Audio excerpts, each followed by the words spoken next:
Hi friends, welcome to Saradha's kitchen. இன்றைக்கி நம்ம பார்க்க போகிறது முருங்கைக்காய் கட்லெட். அதை எப்படி செய்யலான்ட்டு வாங்க வீடியோக்குள்ளே போய் பார்ப்போம். தேவையான அளவுக்கு முருங்கைக்காயை கட் பண்ணி நல்லா கழுவிட்டு வேக வச்சுக்கோங்க.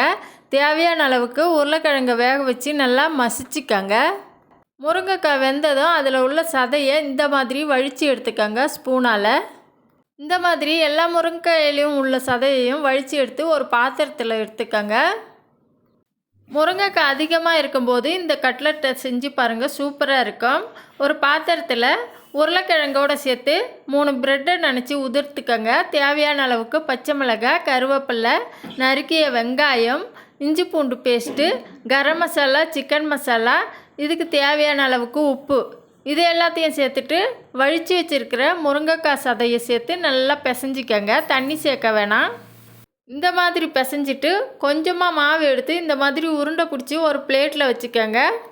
தோசைக்கல் அடுப்பில் வச்சுட்டு சூடானதும் எண்ணெய் ஊற்றிக்கோங்க. உள்ளங்காயில் ஒரு உருண்டையை வச்சு லைட்டாக ப்ரெஸ் பண்ணிங்கன்னா இந்த மாதிரி கிடைக்கும். உங்களுக்கு எந்த ஷேப் வேணுமோ அந்த மாதிரி வடிவம் கொடுத்துக்கோங்க.